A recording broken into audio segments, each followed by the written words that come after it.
Hi guys, it's Pascal here from Nigeria. In today's video, I've sat down with my friend. He just graduated from one of the prominent universities in India, and he's going to tell us his experience as an international student in India. So for you guys that are considering studying in India, you should try to watch the video from start to finish so you get to know whether or not you want to come here. And so without any further ado, let's get started. So Chief, can you introduce yourself to our viewers? Yes, my name is Senteza Hussein. I'm from Uganda. I have completed my BTech in mechanical engineering in Delhi Technological University, one of the best universities I think in India. Yeah. Okay.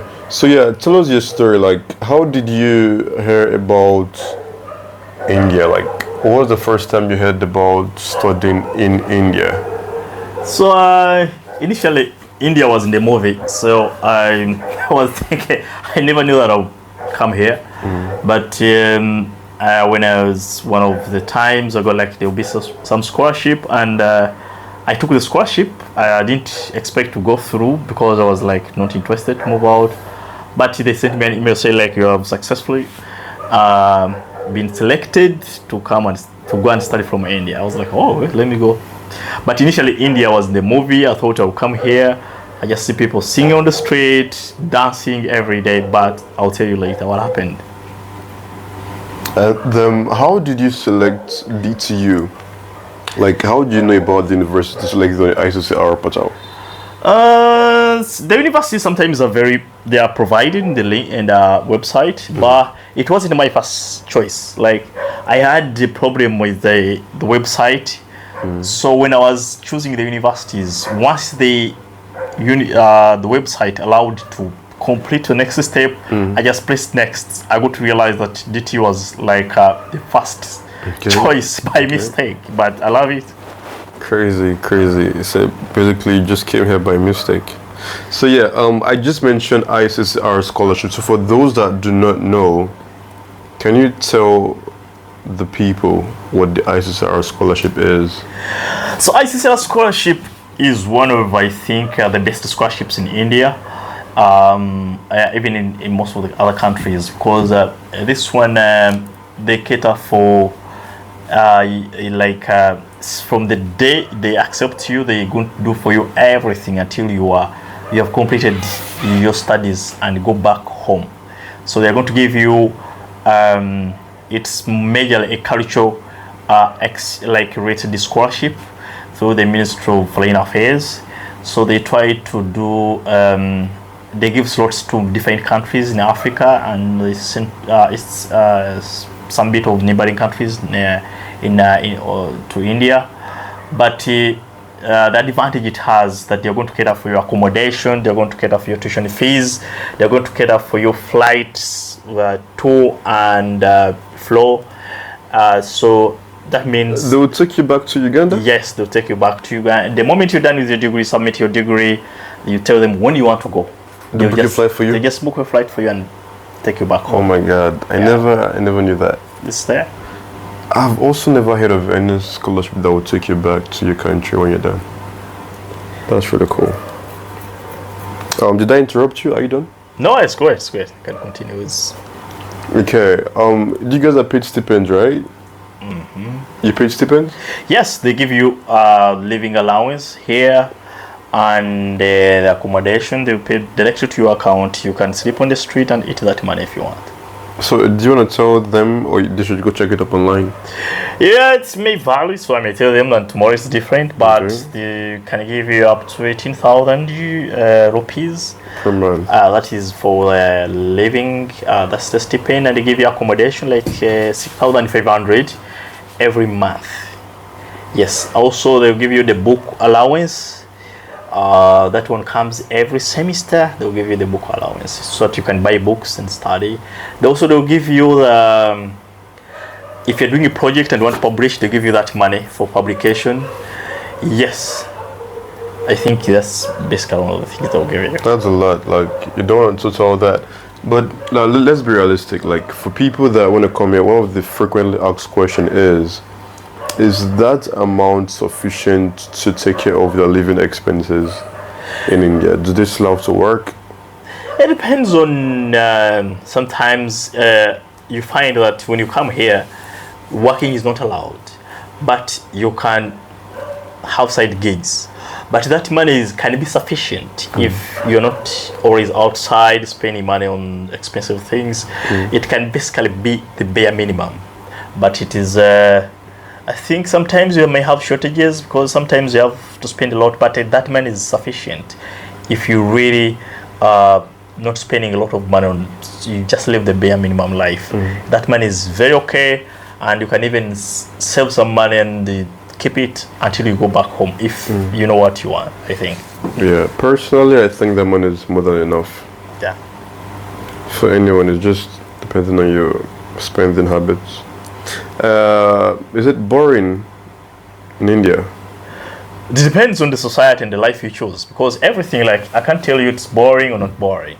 There's someone who comes here and they really want to be inside. They're very, introverts, and those ones who come here and socialize with others. If I'm from maybe Uganda and I want to socialize with only Ugandans, if they're not in place where I am, I'm going to be depressed. If you come here, make friends from different countries, you never be bored, because there's party every day. There's party. There is so many things are going to be. It's a new environment because you're meeting people from different backgrounds. You're meeting Indians.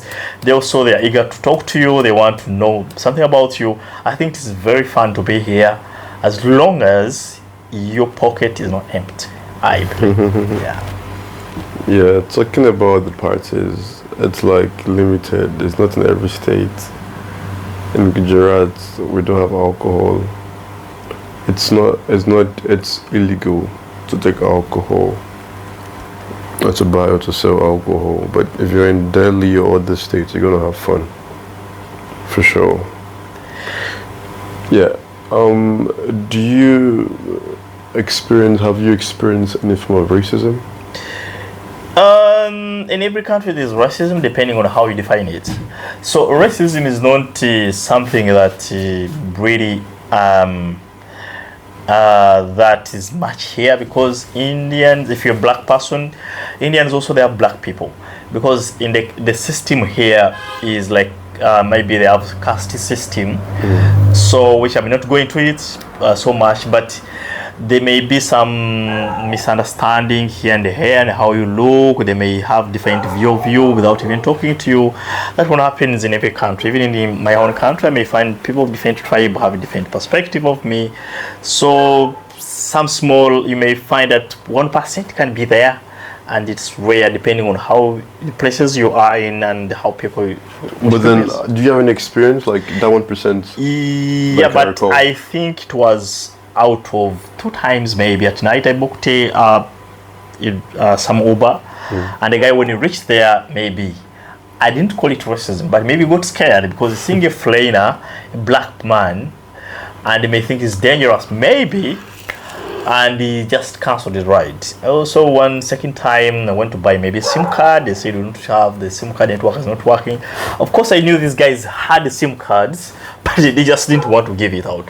So I don't call it racism, but I call it sometimes a difference in how we people like. It's not that much racism. I think it's not that racism. Sometimes just ignorance, and just have to ignore it and move forward. That's what I think. And what was the teaching like here? What was the education system like here in India compared to your country? Which do you think is better? The level in the class is, I may say, in Uganda they're trying so much to focus on, they are giving more content, like you get more from the teacher from my country compared to India. But in India you may have, there is like exposure to what you're studying sometimes. If I'm studying about, let me talk about AI, I'm using it already. So there is somehow advantage and disadvantage in both sides, but I would say India may give you slightly better. Yeah. What about the accents? Do you have difficulties understanding the accent? The issue of accent is everywhere.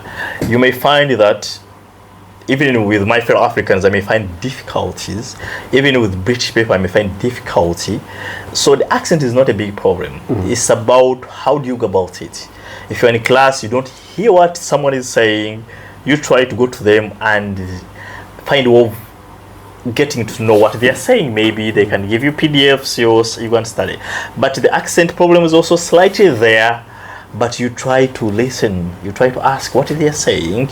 They may also not understand your accent. Actually, they may not understand your question. So the accent problem is everywhere, but it is there.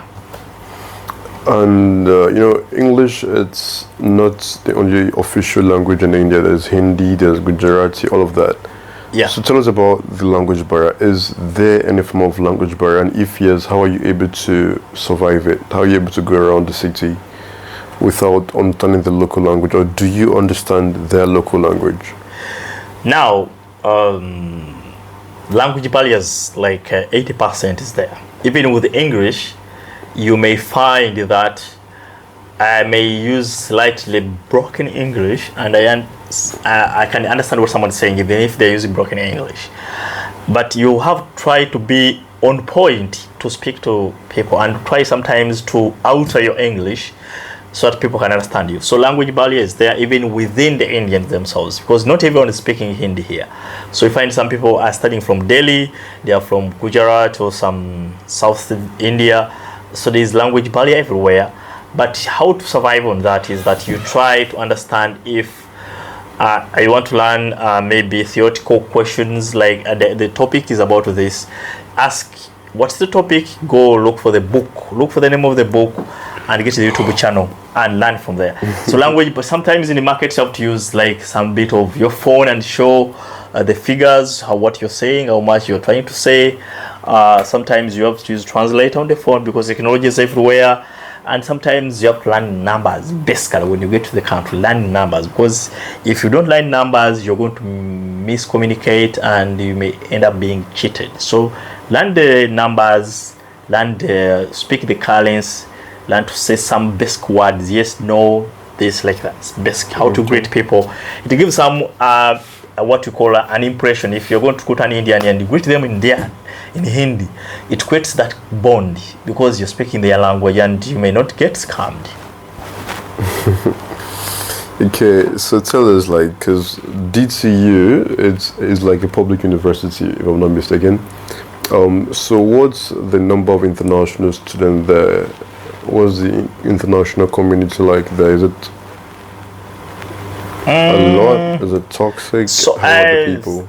The number of international students, because every year they bring at least 100 people. You may have 600, not that much, 600, but we can say maybe considering the constant number, maybe from first year to third year, you may have 350, 400 around there. So sometimes there are people who have finished school and they're still there. So I may just say the active students may be 350 to 400, not that much. Yeah, because studying from my university privately, it is very expensive somehow, because you have to pay around 9,500 USD per year to study from self-sponsored students. Yeah, self-sponsored. So it is very expensive for African students to study from here. Yeah. What's one thing you like about your school? There's sometimes they bank a lot of classes, a little bit. So that's to say. But yeah, the one thing I like about is like its ranking in engineering is one of the best universities you can do engineering and be confident about your degree. And also it is strategically positioned. It is in the capital of the country, whereby is access to so many things. You can easily access the embassy, so many things you can access, and also it's very big inside and with a lot of facilities and very open-minded lecturers, because some of them have studied from outside the country and they come back to teach from there. So you find that the environment has open-minded people, and you not find people they mind their own business. Yeah, so that's a good thing about it. Yeah, basically. And on the flip side, what are the things you don't like? Like, if you're the VC, like, what would you like to change about the university? Protocol is too much. You find sometimes you need a small signature like this. Bureaucracy. And you're going to take weeks to come back tomorrow, come back after 2 hours, you don't get it. So the challenge is that the process of getting staff is very complicated. Find someone who is in the office cannot do something for you and they are seated there. So that's a big challenge there. I think that is one of them. And another thing, sometimes you want to wait for your degree, you want an extension on your FRO, it is very difficult to get any extension. They don't want you after immediately you finish, they don't give you extension, so you have to leave the country. That's crazy. And it's very, upsetting there. And also I talk about AMC.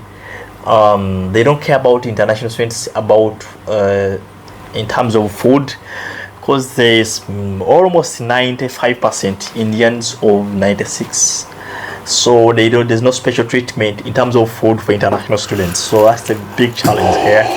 Yeah. So you see, this is what I tell people about public universities. It's like they really do not have the time, the energy, the focus to take care of international students. For real, like, this is why I recommend private universities anytime, any day. They treat us good. I'm from private, it's from public. So yeah, that's it. Let's talk about your experience. You've been here for 4 years now. Would you recommend, I mean, after everything you've seen, you've been through everything, would you still recommend someone to come to study here in India? 100%. This is a training ground, almost 50% military.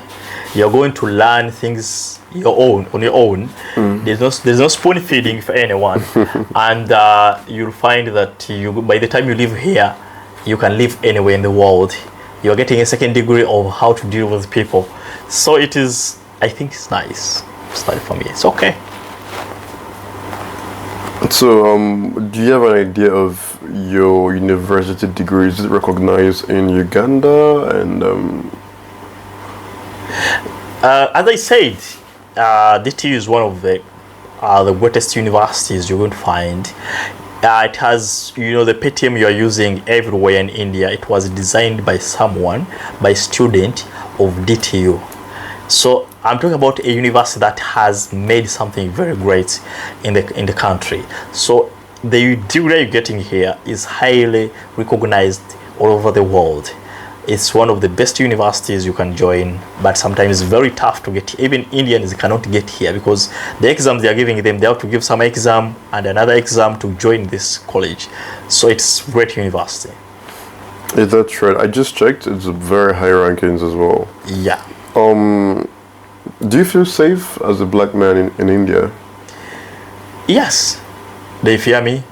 If you come here and just being like weak, they're going to step on you. If you just say, please don't do that, they will not do that. Yeah. And they also don't try to attack people. Try to stay calm when someone, maybe police or someone is trying to talk to you. Misunderstanding, because if you're in a foreign country anywhere in the world, they know their village, they know they can come back for you. It doesn't happen, but I'm saying it can happen. Don't try to create wars you don't need. Just come down, leave. Somebody said leave that place, leave, go. You don't lose nothing. If they stop you from entering somewhere, just come down, go. You don't need to fight. You're not the president of this country. Come down. And for people that are thinking about, maybe they have two countries in their mind, they have China, they have America, they have UK. What are the other opportunities in India? I mean, what are the benefits of studying in India, like, for international students? First of all, you're going to meet so many international students here. You are creating a very big network for yourself, if you want. Some people will come here and they leave without making that. So I recommend someone, when you come here, try as much as you can to create this big network for yourself. Secondly, we look at Indians and Africans. There is a very small difference in way of living. Small, maybe culture is different, maybe, and other things. But they also are trying to build their country to a level where they want it to be.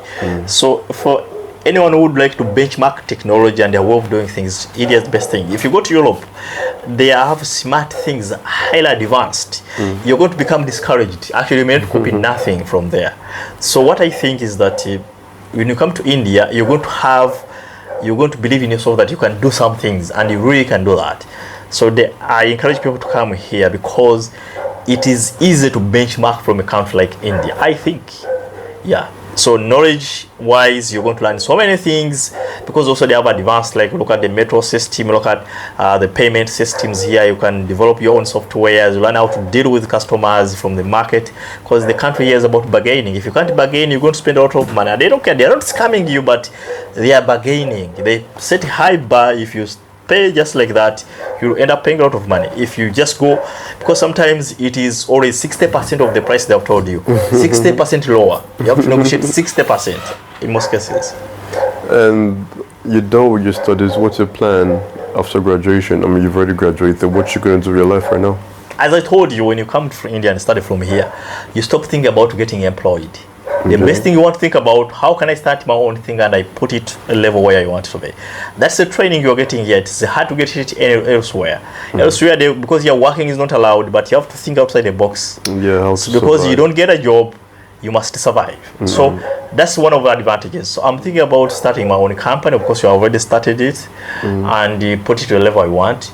I may also get looking at working with the government as a contractor, not as an employee. Yes. That's very nice, very good. Yeah. Good visions. I wish you all the best. Yeah, also I'm working here. I've already started some things under the pipeline with the governments, and we are. That's really good. That's really good. I wish you all the best, brother. So guys, thank you so much for watching the video. If you like, if you have any questions regarding studying India, you can comment in the comment section. Or send me a message on Instagram at Pascal Olale, and I'm going to reply to your message. Big up. See you next time. That's been nice being with you. To the channel, okay? Subscribe, everyone. Subscribe, okay.